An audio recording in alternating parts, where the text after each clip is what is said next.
Plus de 400 dirigeants du monde entier participent aux réunions de printemps sur le thème « J'irai être son témoin ». Un nouveau podcast vise à raviver le zèle missionnaire des adventistes du monde entier. ADRA intervient après le cyclone au Vanuatu. Au Mexique, plus de 1500 évangélistes numériques se rencontrent pour Gain Chiapas. Le développement de ces titres et d'autres nouvelles encourageantes aujourd'hui sur ANN.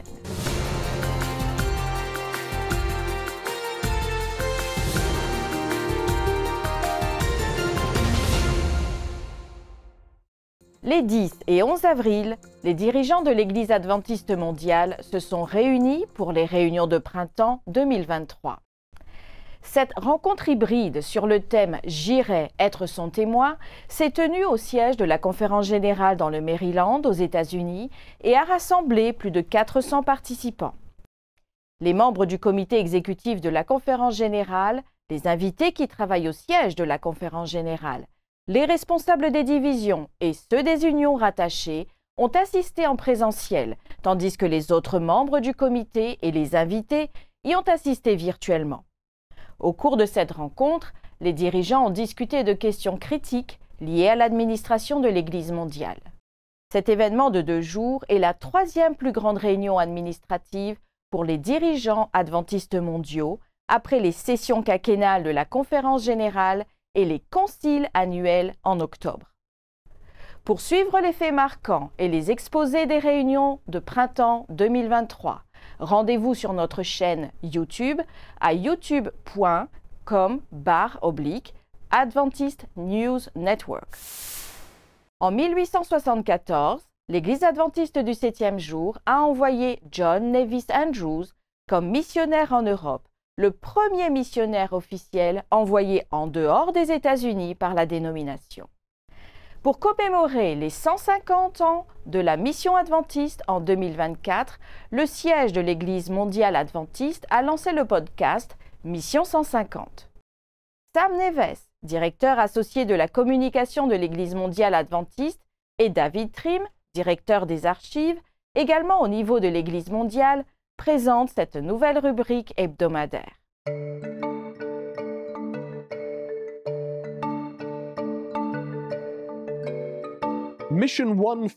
Mission 150 raconte l'histoire passionnante des 150 ans de la mission adventiste dans le monde. Chaque semaine, le podcast explore le passé et le présent de l'entreprise missionnaire adventiste. Suivez chaque épisode pour apprendre, être mis au défi et être inspiré afin de prendre part à la mission de l'Église adventiste du 7e jour. Pour visionner Reluctance, le premier épisode de Mission 150, visitez mission150.adventistreview.tv. Vous pouvez écouter le podcast audio sur toutes les plateformes de podcast standard. Les nouveaux épisodes seront diffusés le vendredi. Plus de 1500 communicateurs adventistes du 7e jour, des évangélistes numériques et des influenceurs se sont réunis à Tuxtla Gutiérrez, au Mexique, pour la première rencontre Gain jamais organisée dans la région. De nouvelles technologies ont été présentées à cette conférence, dont le but était notamment d'inspirer les participants à partager l'espoir de Jésus au sein de leur communauté numérique. Cet événement faisait partie d'une stratégie globale lancée en 2018 par l'Église du Chiapas pour identifier et offrir des opportunités aux jeunes de devenir des évangélistes numériques dans tout l'État. Abel Marquez, directeur de la communication de la division interaméricaine, a félicité les organisateurs d'avoir programmé une rencontre Gain d'une telle ampleur. Il a également rappelé aux participants que leur rôle devrait contribuer à faire avancer la mission de l'Église. Voici les points forts de cette rencontre. Cette rencontre était très intéressante. Elle a couvert de nombreux aspects de notre mission et la façon dont nous pouvons améliorer nos efforts pour communiquer que Jésus vient bientôt.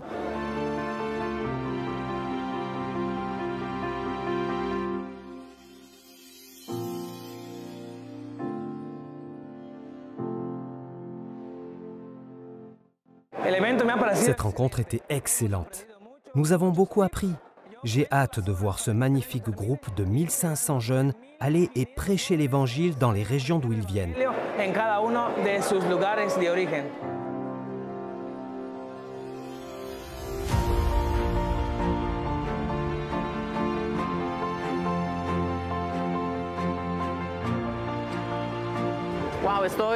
Waouh, je suis tellement ravi de voir tant d'énergie et de savoir qu'ils sont désireux d'apprendre comment utiliser les médias et la technologie pour accomplir la mission à laquelle Dieu nous a appelés. Dios nos ha llamado a hacer.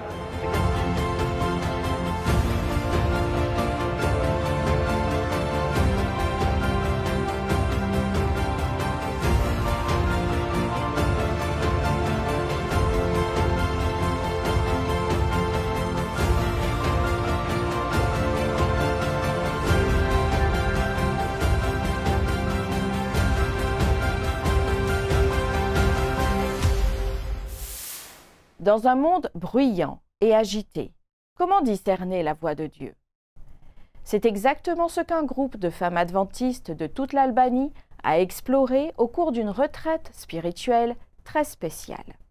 Les femmes se sont réunies à l'hôtel Tirana Testella Resort pour préparer un week-end pour méditer, se divertir et se rapprocher de Dieu. En explorant le thème « Force et clair, discerner la voix de Dieu », Vanessa Pizzuto, journaliste et écrivain, était l'oratrice invitée pour l'occasion. Ces exposés se sont concentrés sur le lien entre l'intelligence spirituelle et émotionnelle. Pizzuto croit que la maturité spirituelle et émotionnelle va de pair avec l'écoute de la voix de Dieu. Nathalie Schaffer, directrice du ministère des femmes de l'Église adventiste d'Albanie et organisatrice de l'événement, a expliqué que, bien que la Bible ait été écrite dans le contexte d'une société patriarcale, la parole de Dieu s'adresse à tout le monde. Selon elle, les femmes peuvent entendre la voix de Dieu et Dieu peut aussi se manifester à elles et à travers elles. Sanda Tomolari, participante et traductrice, a souligné l'importance de prendre le temps de prier et d'apprendre avec d'autres femmes à entendre la voix de Dieu au cours des tâches quotidiennes. La semaine intitulée « Nouvelle rencontre de l'Église adventiste dans le nord du Pérou » a touché environ 3000 personnes qui ont décidé de revenir à Christ. 22 responsables de l'Église de cette région ont participé à la série d'évangélisation, dont le docteur Socrates Quispe, directeur associé de l'éducation pour la région sud-américaine de l'Église. Ils ont ranimé les cœurs de ceux qui étaient spirituellement découragés ou même qui ne participaient plus aux réunions de l'Église locale. L'Église adventiste du nord du Pérou s'est engagée à faire des disciples et continuera à partager l'Évangile avec ceux qui ne connaissent pas le Christ ou qui s'en sont détournés. Nous faisons une courte pause, puis nous reviendrons avec des nouvelles d'Espagne, où le campus adventiste de Sagunto célèbre les Jeux olympiques de 2023 et inaugure une aire de jeux pour les enfants.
Every good and perfect gift is from above, coming down from the Father of the heavenly lights, who does not change like shifting shadows.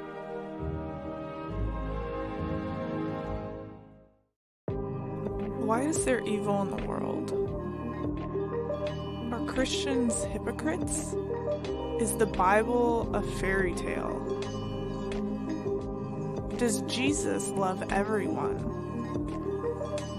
Church doesn't feel relevant to my life. Is God even real? You have questions? Let's talk about it. I Believe Bible.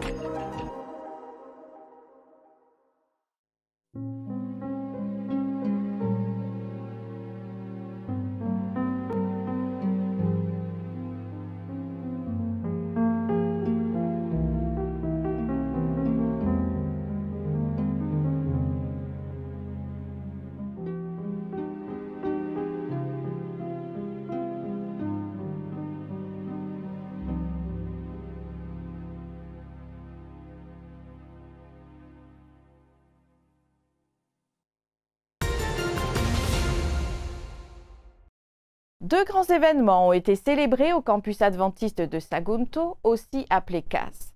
Tout d'abord, il y a eu la visite d'autres écoles adventistes en Espagne pour célébrer les traditionnelles Olympiades scolaires. Après une interruption de 3 ans en raison de la Covid, le campus a accueilli les Olympiades pour 3 écoles, Rigel, Timon et le CAS. Cet événement se déroule depuis plus de 25 ans et les jeunes élèves de l'école primaire et secondaire ont concouru dans divers sports. Autre nouveauté, une nouvelle aire de jeu pour les enfants a été inaugurée au campus. Le terrain de jeu comprend un bac à sable à côté d'un petit étang rempli de poissons, une aire de jeu et une aire de sport pour développer la santé physique, mentale, sociale et spirituelle des enfants. La cérémonie d'inauguration comprenait une performance spéciale d'un groupe musical du conservatoire Jean-Sébastien Bach. Après la présentation, l'institution a officiellement ouvert le nouveau terrain de jeu où tous, y compris les parents et le personnel du centre, venus célébrer ces moments particuliers. Préparer des personnes de différentes parties du monde à prêcher le retour prochain de Jésus et la vérité biblique pour ce temps par le biais de traitements naturels simples et puissants. C'est l'objectif principal de Wildwood, une école médicale missionnaire située au cœur d'une nature exubérante.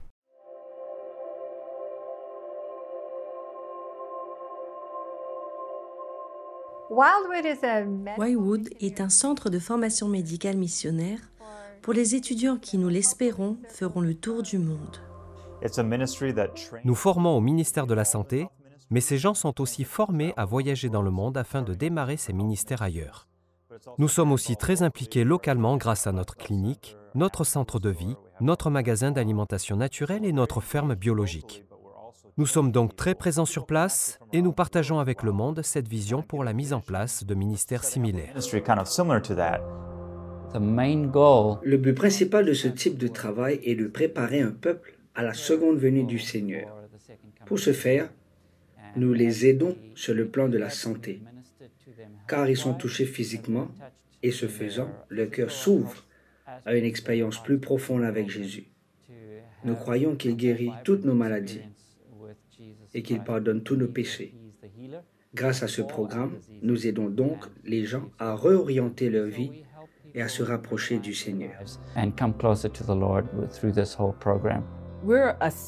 Notre centre essaie de faire du bien à votre esprit et à votre corps. Nous donnons donc des cours sur l'alignement de soi pour vous aider à comprendre que vous êtes plus grand que vos échecs. Vous voyez ce que je veux dire? Vous n'êtes pas votre maladie. Et quelle que soit la maladie dont vous souffrez, par la grâce de Dieu, nous pouvons aider pendant les 11 ou 22 jours dont nous disposons. Nous tenons donc aussi un magasin qui propose de nombreux produits naturels. Des étudiants qui sont des ouvriers bibliques y travaillent comme caissiers. Il m'arrive d'entrer dans le magasin lors d'une journée difficile parce que les choses ne vont pas bien. Eh bien, quand vous avez quelqu'un qui est capable de voir que cette personne a l'air un peu triste, qu'elle peut lui parler et même parfois prier avec elle, cela fait une différence incroyable. Pour moi, c'est vraiment passionnant de faire partie de quelque chose qui, vous le savez, est le message spécifique du ciel qui doit être partagé. Les gens sont tellement stressés dans les villes. Ils sont envahis par la douleur, la souffrance et la maladie.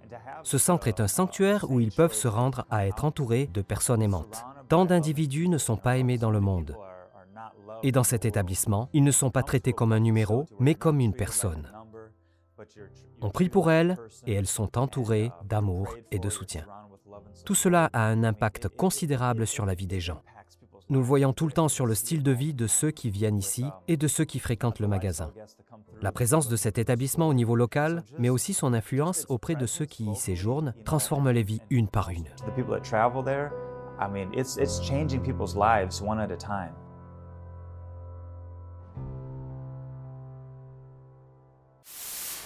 La série d'évangélisation hybride, le compte à rebours final de la Terre à Davao, aux Philippines, a permis de baptiser plus de 6000 nouvelles personnes. Cette campagne s'est déroulée au stade du sud de Davao, à Digos City, où plus de 10 000 membres de l'Église se sont rassemblés pour rejoindre la communauté. Le programme a été diffusé simultanément sur plus de 27 stations de radio adventistes et 8 chaînes de télévision pour répandre le message d'espoir et de foi en mettant l'accent sur la seconde venue de Jésus-Christ. Cette campagne d'évangélisation a également permis d'offrir des services médicaux et dentaires à plus d'1 millier de patients de diverses communautés du sud des Philippines. Cet événement faisait partie d'un programme de plusieurs jours développé par l'Église adventiste, conçu pour apporter l'espoir et la guérison dans le monde entier. Après la pause, nous verrons comment les jeunes adventistes de l'Est du Venezuela partagent le message de Jésus dans toute la région. Restez avec nous.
Près de 10 000 jeunes de l'Est du Venezuela ont participé à la tournée Amitié éternelle qui visait à les mettre en contact, à les inciter à être des témoins et à partager Jésus dans toute la région. De jeunes membres adventistes et leurs dirigeants ont traversé plusieurs villes à pied, distribuant de la littérature chrétienne et s'adressant aux entreprises locales et aux passants. Le pasteur Andrés Peralta, directeur associé des ministères de la jeunesse de l'Église adventiste mondiale et responsable des explorateurs, a visité le pays et participé au programme de 6 jours. « J'aime ce pays et cette jeunesse », a-t-il déclaré, précisant que c'est la 3e fois qu'il se rend dans cette région, plus que dans toute autre. Le voyage de 6 jours a commencé au camp de Chuspita, près de Caracas, et s'est poursuivi à Araguita, dans l'état d'Anzoátegui. Dans l'état de Bolívar, la tournée Amitié éternelle a rassemblé plus de 4000 personnes, 1176 investitures des explorateurs et aventuriers, et 102 baptêmes ont eu lieu le jour du sabbat. Le Vanuatu, un pays insulaire situé dans la région du Pacifique Sud, a déclaré l'état d'urgence après le passage du cyclone Kevin, une tempête de catégorie 4. La tempête a détruit des maisons et laissé de nombreuses personnes sans abri. 2 jours auparavant, le cyclone Judy avait déjà frappé Port Vila et avait causé des conditions météorologiques extrêmes dans la région. Les cyclones ont détruit les arbres fruitiers, affectant les familles qui en dépendent pour leur nourriture et leurs revenus. ils ont aussi provoqué des inondations soudaines, privant de nombreux habitants d'électricité. Actuellement, ADRA est sur place au Vanuatu pour répondre aux besoins de la région. L'agence humanitaire adventiste a ouvert 2 centres d'évacuation, un à Santo et un autre à Port Vila, pour fournir un abri pendant le cyclone. Le centre de Port Vila reste ouvert et assure des abris, offre de la nourriture et une assistance. Des exposés inspirants, des ateliers informatifs et l'ouverture d'un centre de médecine du mode de vie ont fait partie du 4e sommet ELIA sur le bien-être. La rencontre s'est tenue au centre d'éducation clinique de l'hôpital adventiste de Sydney, dans le sud-est de l'Australie. Le nouveau centre de médecine du mode de vie ELIA vise à lutter contre les maladies chroniques, notamment le diabète et les maladies cardiovasculaires. Le Dr Peter Landless, directeur de la santé de l'Église adventiste mondiale, a prononcé une prière de dédicace pour le nouveau centre avant de dévoiler, avec le député de Berowra, Julian Lizer, une plaque commémorative pour marquer l'occasion. La docteure Andrea Matthews, directrice médicale du centre de médecine du mode de vie ELIA, a déclaré que les patients auront accès à des médecins spécialistes dans la médecine du mode de vie, à des diététiciens, à des physiologistes de l'exercice, à des infirmières diplômées, à des coachs en matière de santé et à des soins psychologiques. Le sommet ELIA sur le bien-être a proposé un programme complet d'exposés, d'ateliers et de tables rondes. Les participants sont venus de Fidji, des îles Cook, de la Nouvelle-Calédonie, de la Papouasie-Nouvelle-Guinée, de la Nouvelle-Zélande et de diverses régions d'Australie. Le thème était « Vous donner les moyens d'accéder à une santé globale ». Une petite école au Portugal possède un grand potentiel. Ce trimestre, une partie des offrandes du 13e sabbat aidera à construire un nouveau bâtiment scolaire dans un quartier en pleine expansion de la ville de Setúbal. Joignez-vous aux adventistes du Portugal dans la prière pour l'avenir de cette école. Tous les jours de la semaine, Tiago accompagne sa fille Laura à l'école adventiste de Setúbal au Portugal. Lorsqu'il était plus jeune, l'éducation adventiste a eu un impact profond sur sa vie. C'était une phase très troublée de ma vie, où les choses étaient compliquées pour moi et pour ma famille. Et je peux dire franchement que l'Église adventiste, et plus particulièrement l'éducation adventiste, m'a sauvé la vie, car je m'engageais sur un chemin très dangereux à bien des égards. Tiago s'est rapproché de ses camarades de classe et de ses professeurs. Grâce à leur influence positive, il a invité Jésus dans son cœur. À ce jour, il est membre actif de l'Église adventiste du 7e jour. Ainsi, lorsqu'il a fallu envoyer Laura à l'école, Tiago savait exactement où l'inscrire. C'est une décision que nous avons prise ensemble, ma femme et moi, auprès de Dieu. Il serait impensable de ne pas mettre ma fille dans une école adventiste, même si elle ne dispose pas des grands équipements des autres écoles privées et même des écoles publiques que nous avons ici.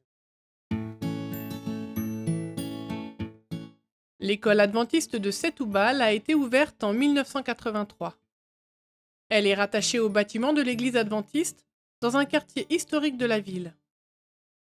L'espace se limite à une zone intérieure commune, à une aire de jeu extérieure et à 2 salles de classe modestes qui abritent 4 niveaux scolaires. C'est une toute petite école avec peu de ressources. Nous essayons de donner le meilleur possible aux enfants et d'embellir ce petit espace du mieux que nous pouvons. Mais nous savons qu'ils ont besoin de plus et qu'ils ont besoin d'autre chose que les autres écoles ont déjà. Et c'est actuellement l'un de nos défis. Chaque matin, les élèves se réunissent dans la salle commune pour commencer leur journée par un culte. Ils chantent, prient et étudient la Bible. C'est là que beaucoup de ces enfants commencent à développer une relation avec Jésus. Tout commence par une équipe centrale d'enseignants dévoués. Je peux leur enseigner non seulement des connaissances, mais aussi leur permettre de se développer en tant qu'individus et de grandir spirituellement. C'est très bien parce que ça les intéresse et ils cherchent parfois dans la Bible et ils découvrent des choses. Et ils sont contents d'avoir réussi à le trouver. C'est très spécial. J'ai appris qu'il prend soin de nous et nous observe lorsque nous sommes tristes ou seuls. Que nous devons aimer Jésus et que Jésus était une bonne personne lorsqu'il est venu sur terre et qu'il reviendra nous chercher. L'aimer et savoir qu'il reviendra pour nous emmener avec lui au paradis. Les dirigeants adventistes du Portugal rêvent d'étendre la portée de l'éducation adventiste à davantage de personnes à Setúbal. Nous avons une éducation qui se préoccupe de l'enfant dans son ensemble, de son développement, non seulement dans ses compétences académiques, mais aussi dans son développement spirituel. Et chaque jour, nous voulons leur montrer l'amour de Jésus, que Jésus est venu dans ce monde pour les sauver, et en même temps, qu'ils puissent transmettre cette connaissance à leur famille. Donc, nos écoles sont essentiellement destinées aux enfants qui ne connaissent pas le message adventiste. Dans notre école, nous avons actuellement 37 élèves. Seuls 9 d'entre eux sont adventistes. C'est une opportunité que nous avons quotidiennement de montrer à ces familles qui est Jésus. Nous parvenons à planter les graines dans ces familles. Si nous avions un espace plus grand, nous serions certainement en mesure d'atteindre plus de familles, pas seulement la communauté adventiste, et de pouvoir évangéliser beaucoup plus dans la ville de Setúbal. Cette petite école au Portugal a un grand potentiel. Ce trimestre, une partie de vos offrandes du 13e sabbat aidera à construire un nouveau bâtiment scolaire dans un quartier de la ville en pleine expansion. Veuillez vous joindre aux adventistes du Portugal dans la prière pour l'avenir de cette école. Priez pour que leurs efforts transforment des vies. Et ainsi, priez pour nous. Contribuez à rendre ce travail possible, car ce que nous faisons ici change des vies et emmène des enfants vers l'éternité. Merci de soutenir ce projet en donnant à l'offrande du 13e sabbat. Merci d'avoir suivi ANN. Rejoignez-nous la semaine prochaine pour plus de nouvelles du siège de l'Église adventiste du 7e jour. Saviez-vous que l'Église adventiste du 7e jour a une chaîne YouTube où vous pouvez regarder ANN vidéo, ANN in depth et plein d'autres vidéos étonnantes sur la prophétie, la santé et l'étude de la Bible? N'oubliez pas de cliquer sur le bouton « S'abonner » pour ne jamais manquer une nouvelle vidéo. Et n'oubliez pas de laisser un commentaire ou un sujet de prière. Une équipe prie pour vous 24 heures sur 24 et 7 jours sur 7. Avant de vous dire au revoir, nous vous laissons avec une bonne nouvelle tirée du livre de Josué au chapitre 24 et au verset 15. Et si vous ne trouvez pas bon de servir l'Éternel, choisissez aujourd'hui qui vous voulez servir, ou les dieux qui servaient vos pères au-delà du fleuve, ou les dieux des Amoréens, dans le pays desquels vous habitez. Moi et ma maison, nous servirons l'Éternel. Ainsi prend fin notre programme de cette semaine. N'oubliez pas que vous pouvez toujours visiter adventiste.news pour des nouvelles quotidiennes et des vidéos. À la prochaine pour d'autres nouvelles de foi, d'amour et d'espérance. Que Dieu vous bénisse.